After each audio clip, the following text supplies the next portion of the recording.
Hey Booktube, the Authortube channel. It's me, Ray, that guy that uploads very occasionally. I stole that joke. I'm Ray Richards, I'm the Sugar Ray, I also do my Thought Radio channel, and I write fiction for a lot of fun, and I have made money writing fiction, and that is a good feeling. That does make me a small business, and it does make me vulnerable in several ways. Time that I'm working on writing on my small business, on stories, on learning, on my YouTube channels, making content for the internet, trying to get eyeballs on me, that's all time that I can't spend working for a wage, or starting like a real business with like a loan and another business plan. And this is a lot of pressure for everyone, and for you too, I believe. I get that. We are vulnerable people. The problem is, sometimes, in looking out for ourselves and our small business and the work that we do, we are shields for evil people doing evil things that are holding back society.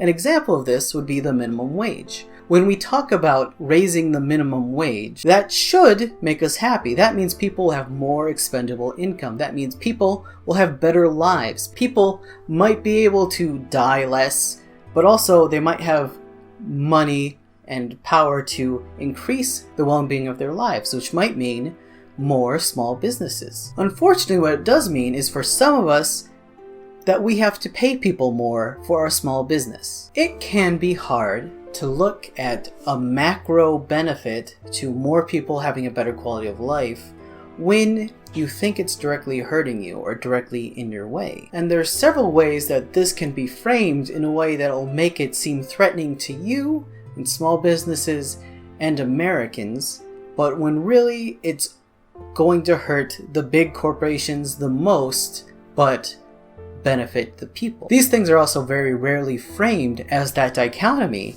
as either the people are benefiting or the large corporations are benefiting, and to a lesser extent, small business is benefiting.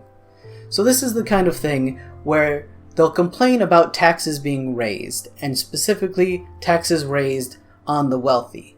A few years ago, there was an estate tax, which taxed rich-ass people's estates when they died, stopped it from being passed on to their failures of children. Now, several news organizations framed the estate tax as a tax on you, so you couldn't leave things for your children. You know, forgetting that most people don't have over $300 million.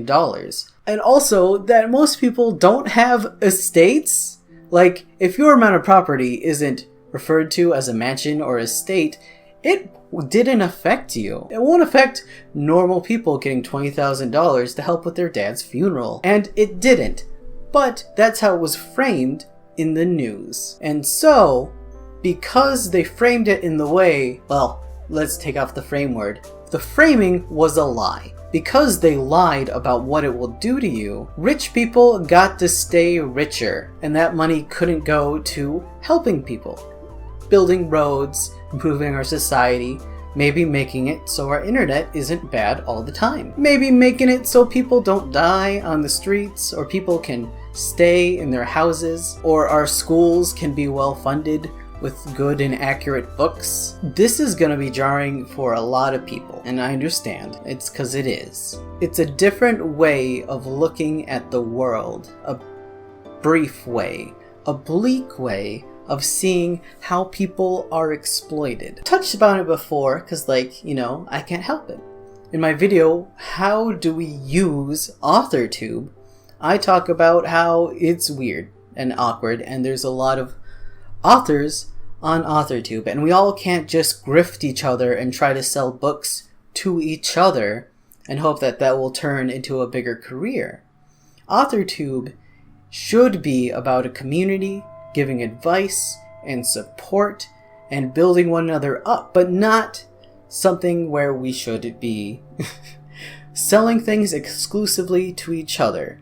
For example, my Patreon is not geared towards you on this channel, because everyone watching this, ideally, is another author, is another small business owner. And I don't want your money. I'll appreciate it, if you go there and you want to like read the things I do, come on, man. We're in the same business. Where it's professional per professional. I can let you read my stuff and I can read your stuff.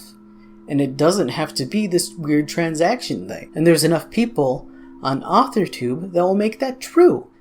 There's enough people on Authortube that we can swap stuff with each other and help each other get better at writing and share this experience and share these skills, particularly the skills of how to grow as a small business. And this is fine. This is a great way to interact and to put in your thoughts of how to make videos and how to write books.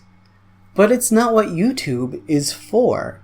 YouTube is for people watching things as much as possible. And particularly, YouTube is built on a bubble on other tedious bubbles that depend on the users, the you in YouTube, to do all of the work. It's very much so like Uber in that way. It's one company with an app and some servers, and they depend on you to have the equipment to edit videos, depend on you to have the creativity to make videos, depend on you to upload the videos with broadband. All of the cost of making videos is on you. Video Uber. Now, why I started this talking about small businesses and how sometimes to make things better, small businesses have to take the hit in order for bigger business to take a greater hit and improve society at large, is that it's really hard to succeed on YouTube without uploading every day, without watching things, without interacting with each other. And December 10th through the 13th, there's a YouTube walkout, and this is in 2019. And the point of the YouTube walkout isn't to change YouTube, it's to show solidarity. You can get on the hashtag and join the creators and join the conversation of what we can do to make YouTube work for us. So please, if it's December 10th through the 13th, I think that's a Tuesday through a Friday, please stop watching after this video. Don't watch any more YouTube. Don't upload any videos. It might hurt you, and I'm sorry. But solidarity, working with one another, community is much more important than benefiting off a system that hurts people and a system that takes advantage of people and not letting those people have a voice in how things are run and who benefits from it. Now, I mentioned that YouTube's done off a bubble. YouTube and Google make their money off of data. What things make people click on other things? And it is a big, tedious bubble. Every study into the effectiveness of online advertising shows that it kind of doesn't work. And every time there is a crisis, a adpocalypse for one reason or another, that's YouTube offloading the problems of it running its site or it full up committing crimes onto you. COPPA is a law that YouTube violated because YouTube spied on children. YouTube collected children's data, and they know what accounts are children. They can tell with their metadata and pick it out. And yet, they demonstrably took that data. They thought that the clause that you have to be 13 or older for a Google account means they didn't have any 13-year-olds, so they're able to then take information from a 13-year-old, which is not true, because the law isn't don't take data from children unless you make sure that you don't know it's children, even though you know, because data is knowing these things about a person. But even then, even on this tenuous little bit of whether or not advertisers want to spend money, there's only so much information and value that you can get from knowing what things make people click on other things, which is all data is. It's people clicking on things. It's behavior on the internet, and it is shifty and not working and probably not what we need to depend on. And yet, every website, YouTube, depends on this weird shifty bubble lie of data being so valuable. And in the meantime, that collecting data is cutting at the privacy of its users. So things cannot continue this way. Not because it doesn't support us. If we don't change how the system works, when the system no longer gets value from us existing on it, we won't. Now, when these kinds of conversations happen, there's things that people say that are meant to be huge facts that are supposed to stop the conversation dead. And these things kind of suck, because they do when they're in a conversation, because sometimes they work, but they only work because a person really insists that they do. So insidious versions of this would be like, my mom died of cancer. Like, oh, now I can't make cancer jokes. Like, maybe. Other things might be like, my brother fought in Iraq, or I fought in Iraq. Like, maybe you're not a good person to talk to about this conversation. But then there are things in YouTube that people will say.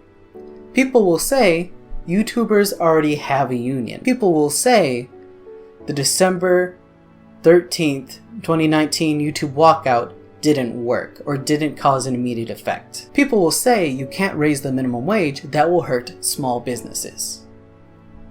And you can't argue against that, so the conversation isn't stop, but you can, because a higher minimum wage means a better quality of life for everyone. A higher minimum wage means we've shifted the priority of having our system benefit the powerful, instead having it benefit the majority of the people. And the point of the YouTube walkout, as I've said, is for solidarity and for community. Because these things with YouTube will keep happening and they'll keep getting worse, and we can blame someone for being harassed, and we can blame the advertisers for being fickle, and we can blame YouTube for not valuing us. That's pretty on the money. But they will keep happening and they will keep rocking us as long as we don't prepare for it. As long as we don't have an extra plan for it. And we can make YouTube do that, or we can do that independently and be smart small business owners for doing that.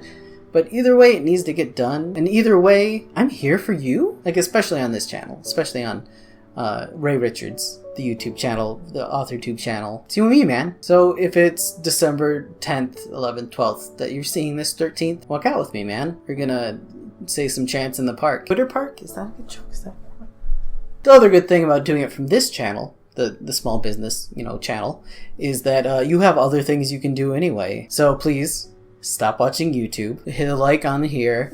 Put hashtag YouTube walkout in my comments. Subscribe if you're not subscribed to me. But most importantly, make this the last video we see until Saturday. And second most importantly, if it's after 2019, it wasn't for nothing, and this might be where we started really pulling together as workers at Video Uber. Now you have something better to do, go write.